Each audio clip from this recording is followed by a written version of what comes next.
Tout d'abord, permettez-moi de remercier le président Goïta, président de la transition du Mali, pour l'accueil chaleureux dont nous avons été logés depuis notre arrivée à Bamako. Et vous savez tous les liens historiques, les relations historiques qui existent si heureusement entre nos deux pays frères, le Ghana et le Mali. Et je voudrais aussi saisir cette occasion, toujours pour remercier le président Goïta, président de la transition du Mali, pour avoir en son temps délégué chez le Premier ministre du Mali, chef du gouvernement, de le représenter à notre investiture à Accra et aussi de lui envoyer en tant qu'envoyé spécial auprès de nous-mêmes au Ghana en vue d'échanger de justement ces très bonnes relations qui existent entre les deux pays.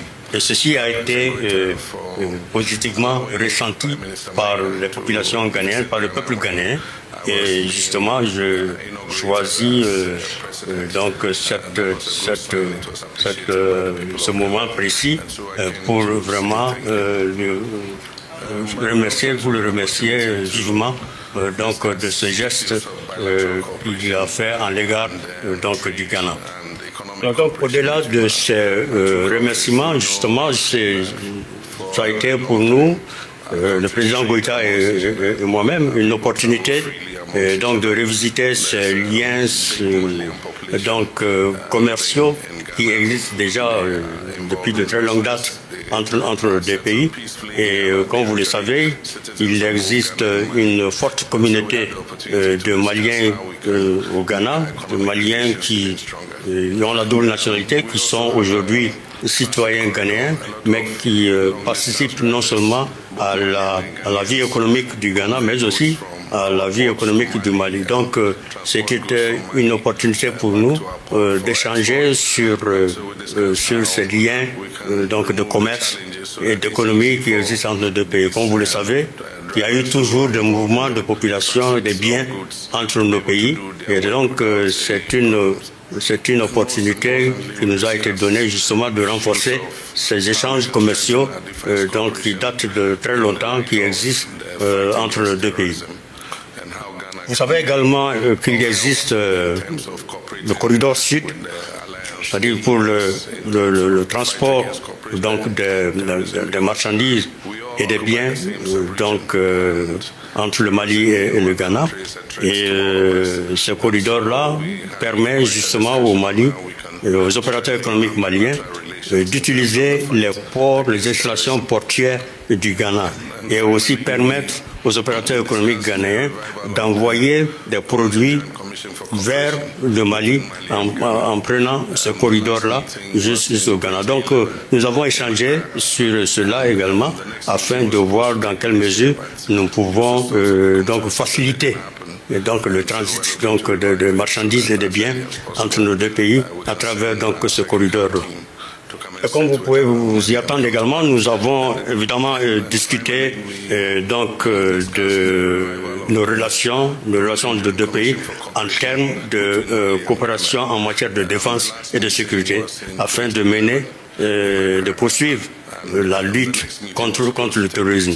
Vous savez très bien que le terrorisme n'existe pas seulement qu'au Mali. Le terrorisme existe au Mali et aussi dans les autres pays de l'Alliance du Sahel, de la Confédération, et qui même au-delà dans d'autres pays du Sud, notamment le Ghana et d'autres. Alors donc nous avons échangé afin de voir ensemble dans quelle mesure nous pouvons donc mutualiser nos efforts afin de lutter efficacement contre les groupes terroristes, contre le terrorisme, donc dans la sous-région.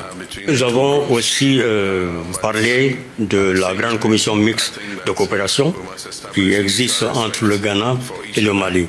Et donc cette grande commission mixte, nous avons regardé, nous avons décidé de la redynamiser parce que la dernière réunion de la commission a été tenue au Ghana en 2011.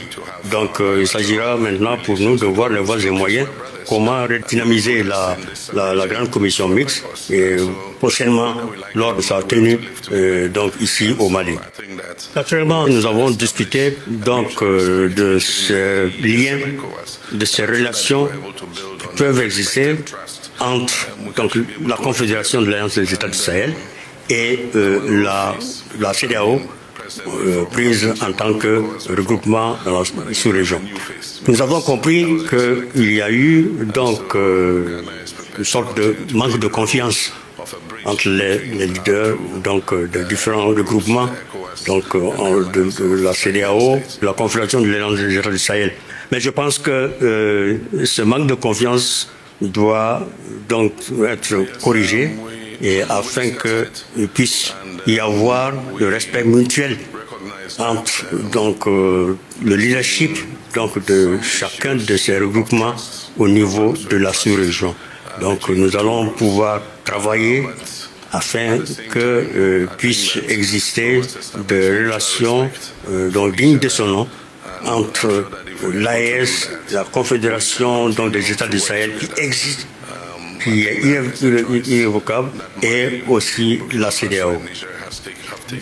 Si vous considérez ainsi, je peux dire que je suis un ancien, parce que j'ai été, en son temps, j'ai été déjà président en exercice de la CEDEAO, et je peux dire également que je suis nouveau, parce que je viens d'être élu président donc, de la République du Ghana.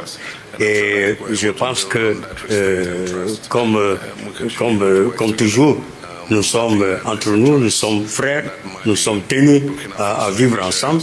Et donc, Ghana, à travers ma personne, nous avons pris l'engagement de poursuivre donc, cet appui donc, à la Confédération et aussi de travailler à faire en sorte à ce qu'il existe donc, ce lien, ces relations donc, entre les deux regroupements, entre la Confédération des États de l'AES et la CEDEAO, donc dans notre espace ouest africain.